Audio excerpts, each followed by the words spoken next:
Hey, welcome to Games Die For. We're here doing a run of the Operation Crimson Stone with the three-man models. It's Ariadne versus Nomads. I'm Jerry. I will be playing the Ariadne. And I'm Jared, and I'm going to be playing the Nomads today. We're going to try to explain this within 4 rules, not the Code 1 rules you get into the book. So that way people can get a good start on how to play in 4. We're going to be using these Ariadne models, which are the Rocots, and The Alguacils for the Nomads. And in my case, all my units will have combi rifles. in my case, all my units will have rifles. The first thing you do in a game of Infinity after you've chosen the mission, which in this case, we're only doing Annihilation to kill the other guys because there's no reason doing a mission with 3 models, is roll for initiative. Initiative is compared against your lieutenant's whip. In this case, we're 3 of the same models, so the lieutenant model is exactly like the regular model. And your willpower, whip, WIP, in this case for both of us is 13. We're going to roll a die, and we need to roll equal to or under for successes in this game for when you're doing a skill. Both our willpowers are 13, so we're looking for 13 or less. In this case, I'm green dice, Ariadne, and Jared's red dice, Nomads.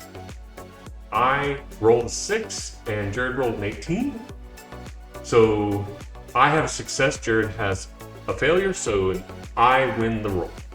I will choose to go first. And in this particular game, what happens is the person who wins a roll can choose either go first or second, or who deploys first and where they deploy. So because Jerry's going first, I'm going to get to choose which side he's on and who deploys first. So I'm going to have him deploy from that side over there. And he can deploy first so that I can deploy reactively. We only have an 8-inch deployment zone, which is just right up to here. What we're doing is, I've already put these in this zone. I'll deploy first. It'll be pretty quick and simple. We're not doing any reserves like you would normally in N4 because we only have 3 models. So we're just going to go right to getting things deployed.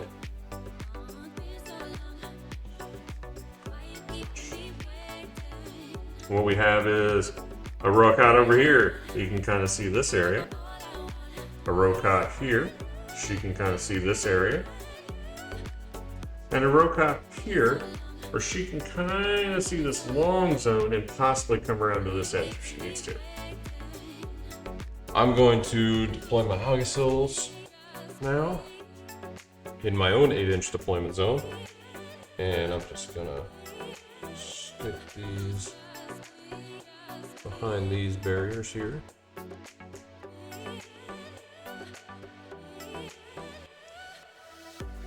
And so I've got this blue-haired girl over here on the left watching those 2 angles.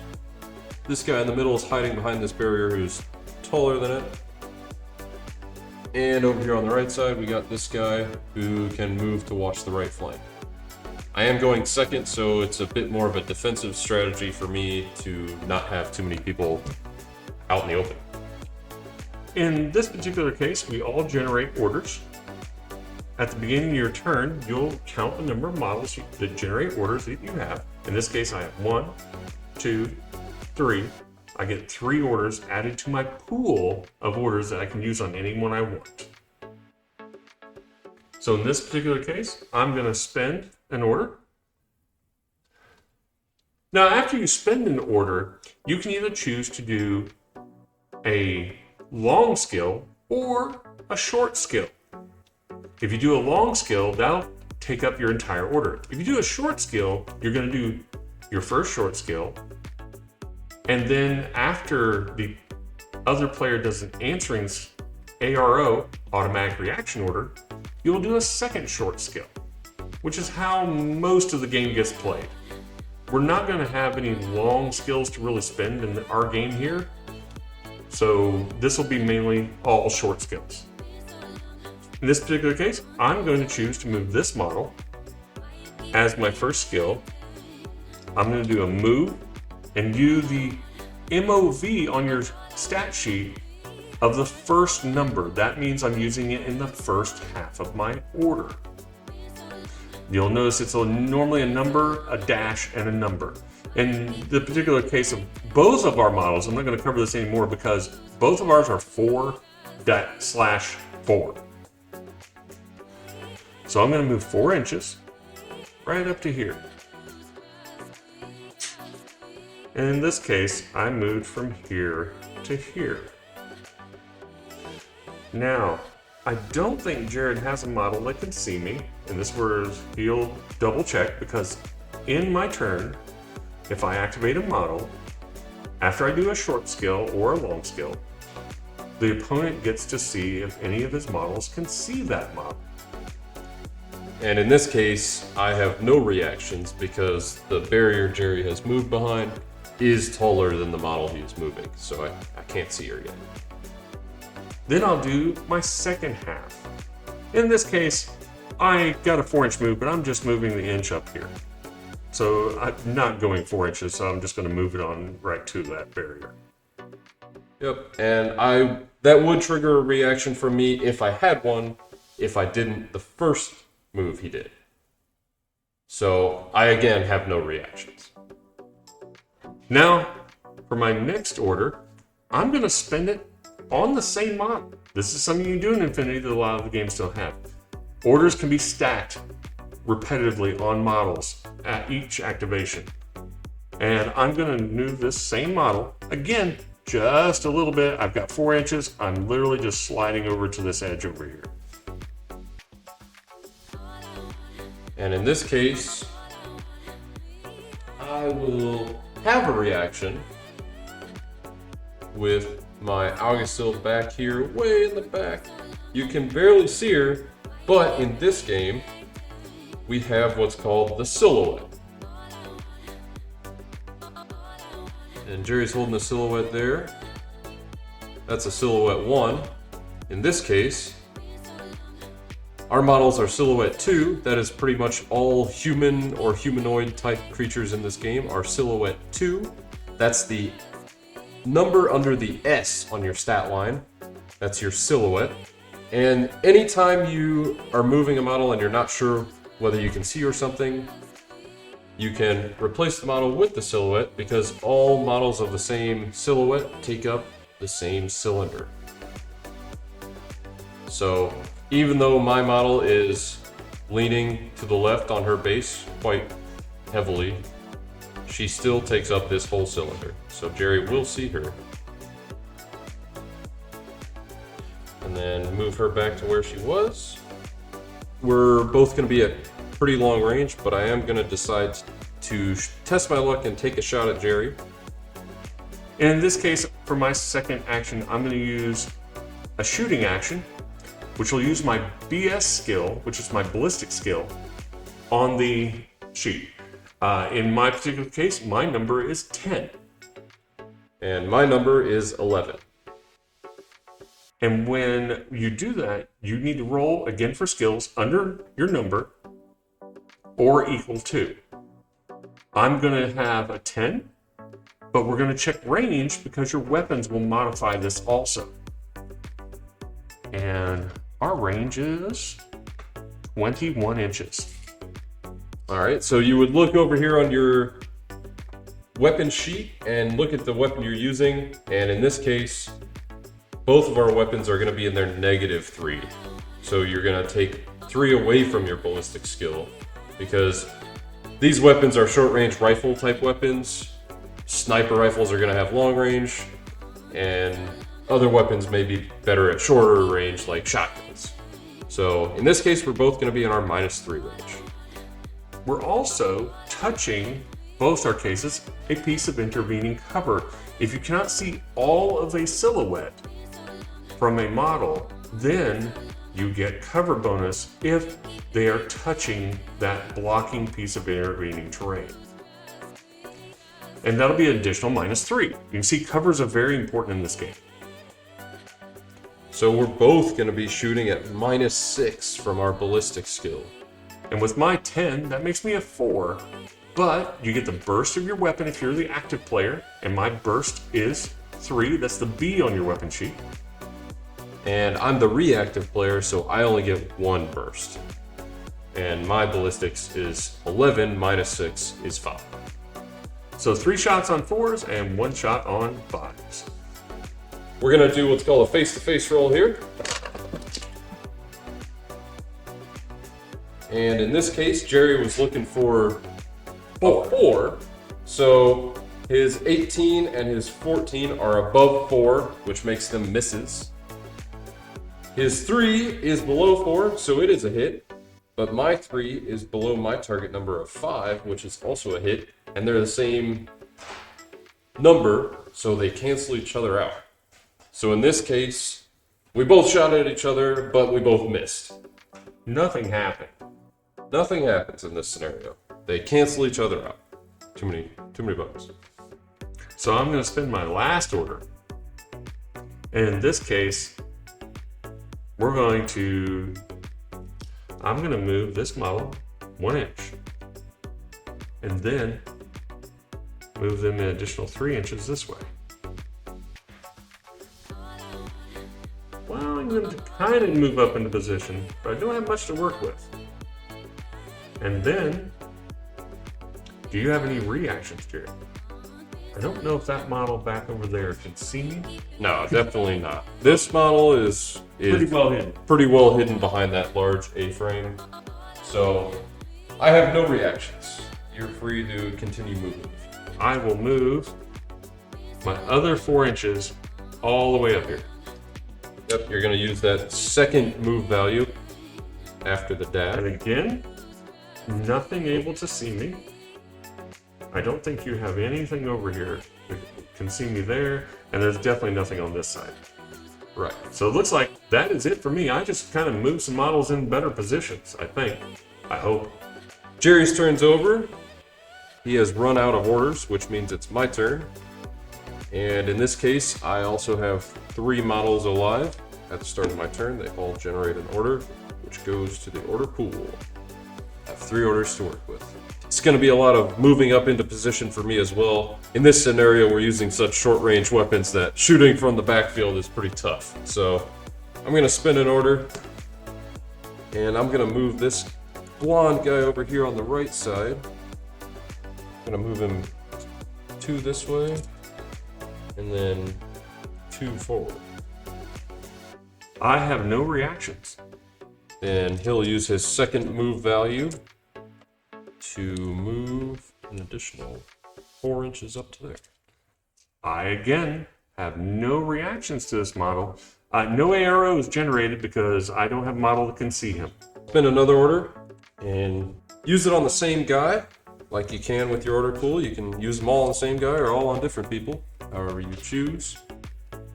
He's gonna move 4 inches. I don't think I'll get to see Jerry quite yet. No, I don't think you're able to see me and I can't see you. So we're going to go with no reactions. Okay. And I don't want Jerry to get a free shot on the second half of my order, so I'm not going to peek out, but I will go and do a second move action, go up 2 inches and over an inch. Just kind of hop the stairs railing there and get it a little closer. Seems like a good action for you. I'm going to again have no reactions on your second half. And I got one more order. And I'm actually going to spend it on this guy in the back here. I want to get everyone involved a little bit. Ooh. And less than 4 inches, I'm just going to scoot to the right. Just going to scoot on over a little bit. And I can see Jerry's model down that way, so he'll see me too. My reaction is going to be to shoot at you. And I am also going to be shooting in this case. I am the active player, so I get 3 bursts to Jerry's 1. And I'm using a combi rifle, and he's using a regular rifle. I'll go ahead and grab our range for us in this case. Looks like we're 16 and a half. Just out. Just barely outside of our good ranges here. So once again, we're both going to be -3 for that range. and -3 because we are both touching barriers that act as cover for us. So I'm gonna get 3 shots, needing 5 or less. And I need 1 shot on a 4. You rolled the number I would have needed. Yeah. So, comical roll for us. We didn't expect to hit much because our numbers were so low. We got nothing out of this. Yeah, I Jerry got needed a 4. I needed a 4.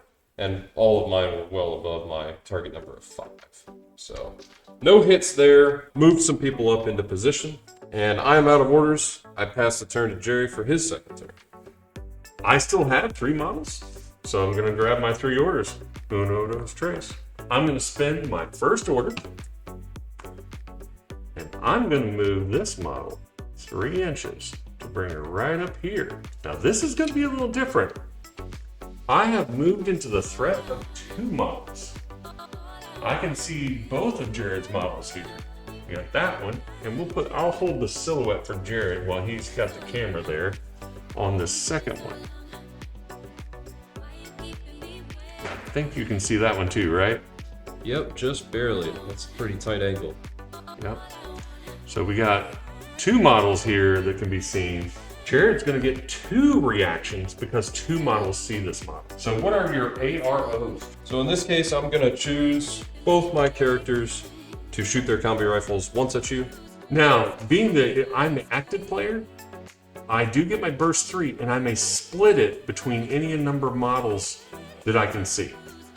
And in this case, I am choosing to put 2 shots into the model on the stairs and 1 shot to the model in the back. Because I think the guy in the back is pretty far away, but the guy in the stairs is close, and I might want to make sure I do him in. So we'll check our range. The 1 shot is going to be at, oh gosh, it's about 15 inches, 15 and a quarter maybe. So we're both in our good range. So this one is obviously going to be in a good range, but it is 9 inches. All right. So we're both going to be +3 on our ballistics because we're in our good range finally, but we both have cover on all of our models, so -3 for that. So this will be 2 face-to-face rolls, rolled separately. So the first one, we'll start with the one that's 2 shots and 1, the guy on the stairs. Yep, so these 2 models here will be shooting at each other. I have 1 shot and I need an 11. And I have 2 shots needing a 10. And I missed. And I hit with a 7. So Jerry will have to make 1 save there. And we'll come back to that save after we do the face-to-face roll from the other ones, because we'll do all the saves at once. So then we have 1 shot with these models. And again, it's the 11 versus 10. But this time Jerry's only taking 1 shot at this guy. And Ah, in this case, good example. we both hit, or would have numbers that hit, but Jerry's number is higher than mine, so he will cancel mine out. So he will make me make a save. So Just remember, take all your success and then compare the success by lowest to highest. And if you knock out the lower ones that are successes compared to someone else's successes. Jerry's character needs to make 1 armor save from the combi rifle hit from the guy on the stairs.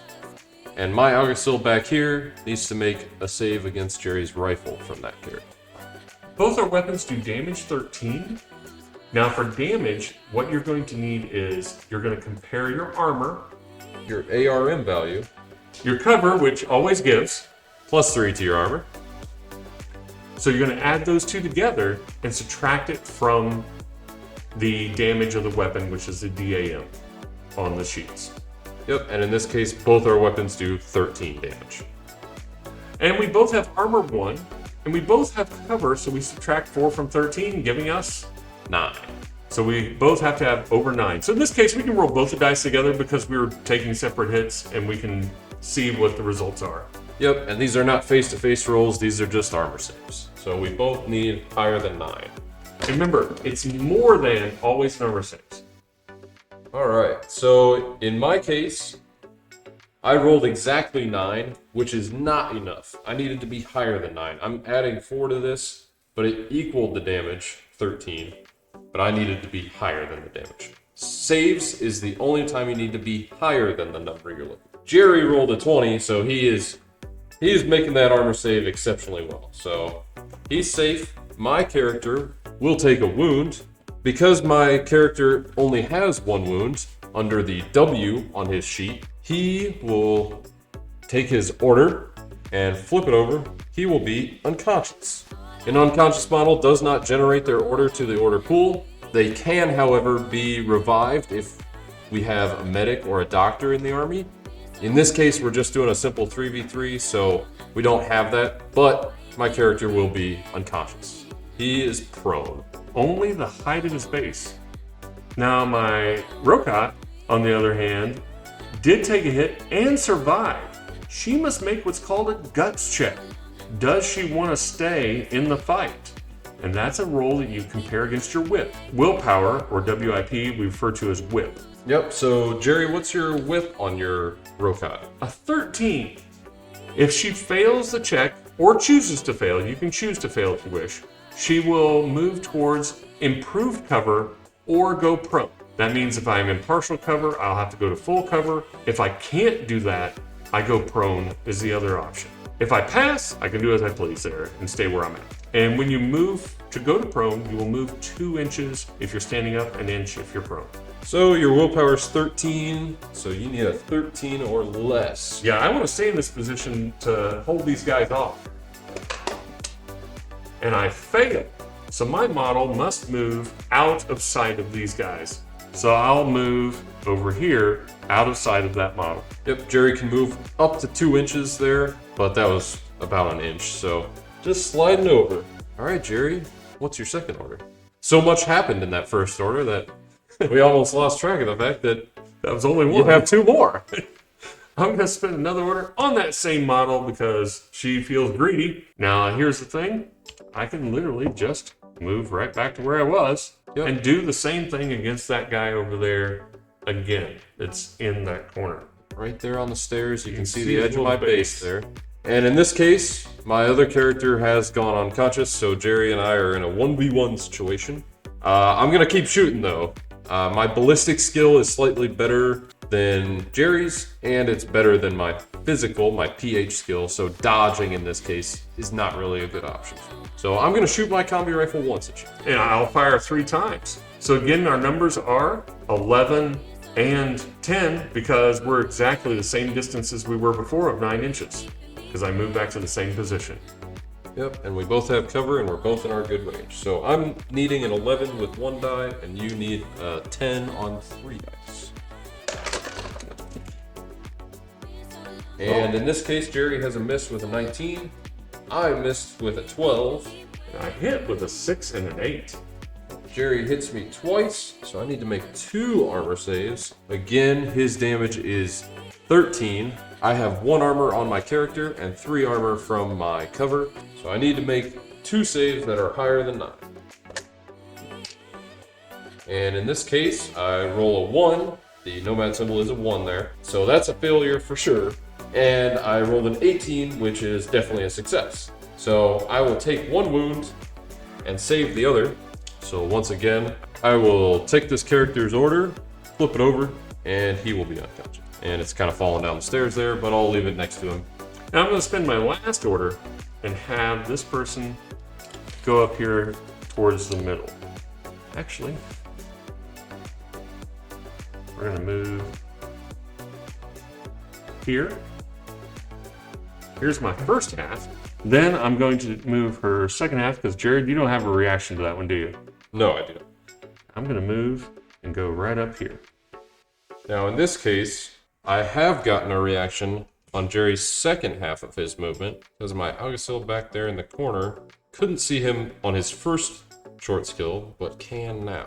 I can get a shot for free on Jerry, and I will because he's already used both his short skills, so he can't shoot back at me. So I will take a shot for free. I'm taking the risk. I want to get closer to you in this game and see if we can get some shotty gun shot.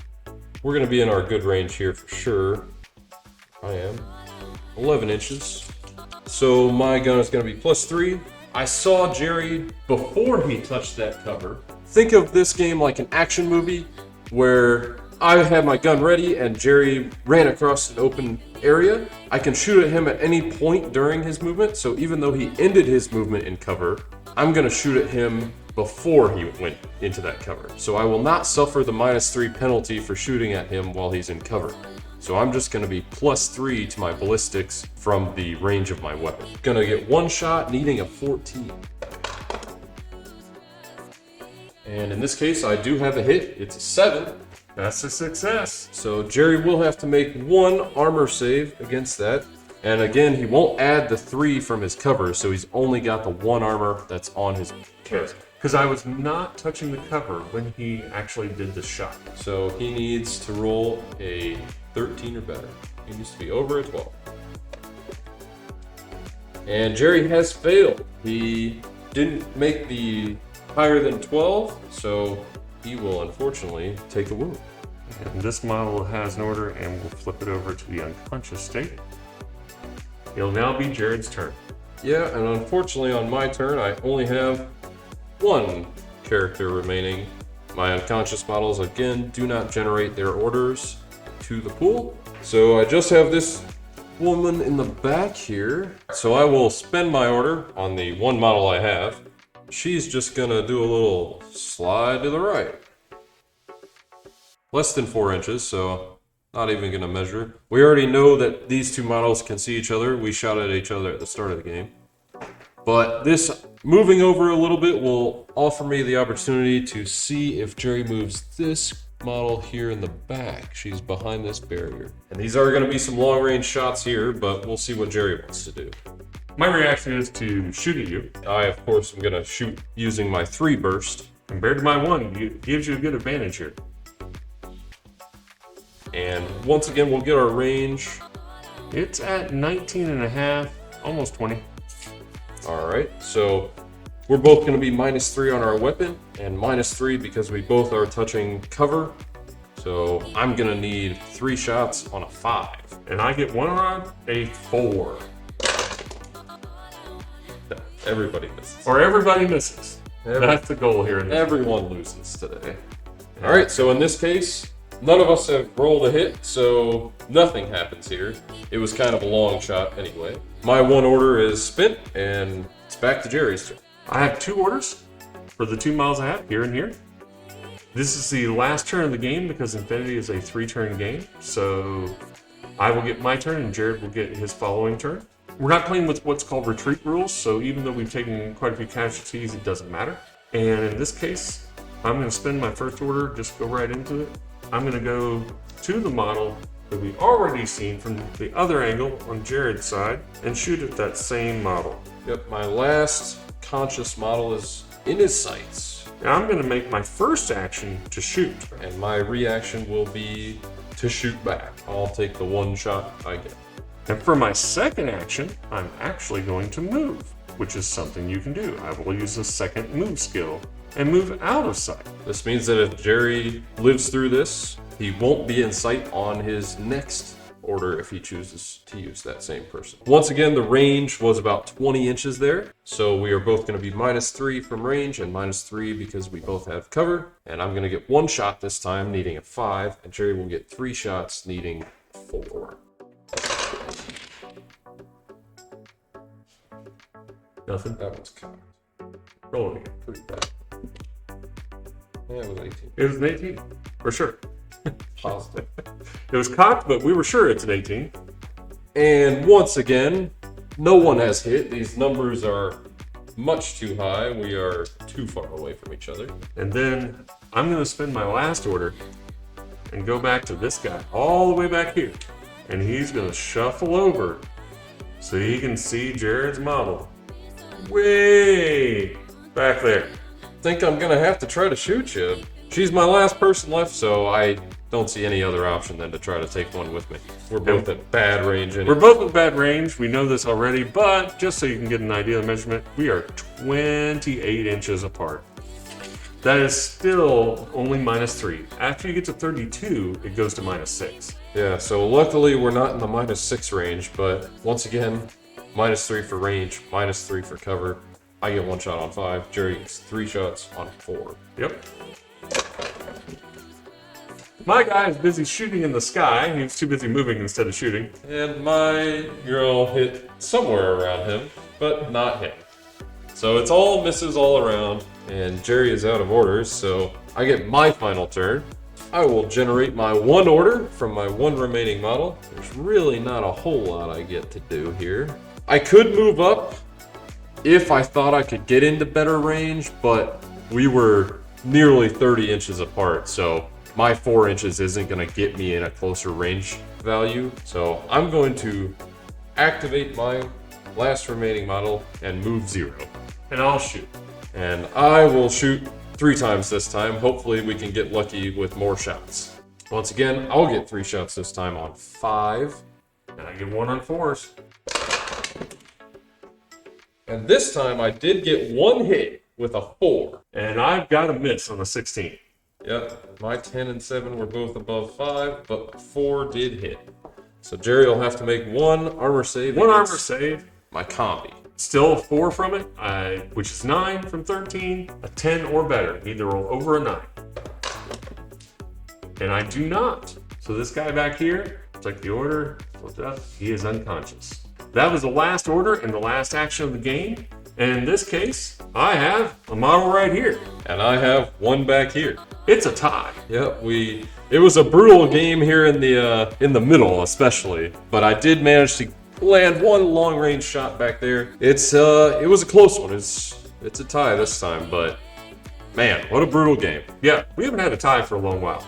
Yeah, so in these small games, we typically only count models, but in bigger games, when you're playing Annihilation, it depends on how many points of models you have killed and how many points you have left. But because these models are all around 10 points, we're just gonna say it's a tie. We both killed 2 of the 3. Yep. So we both have 1 alive and two dead, so it doesn't really matter in this case. Because models that are unconscious are considered a null state at the end of the game, they are considered no points. Yeah. And maybe if we'd had some medics or some doctors around, we could have gotten them back up. And in the bigger games, we will definitely try to do that. I don't know what you're talking about. I think my medic will kill my models, just like always. Alrighty. Hope you guys had a great time and just learned how to play. We know this game is really kind of weird in the 3 model play, but when you get to more models, you start seeing a lot more happen. So this is really just teaching you the skills. So as we said, we hope you enjoy the game. I hope you come back. Make sure you go down and leave us a like and comment what we can do better in our next video, or if you have any questions. And make sure you subscribe to our channel so you see our next video, which is going to be the 4-man Crimson Stone. Thank you very much. You everybody have a good night.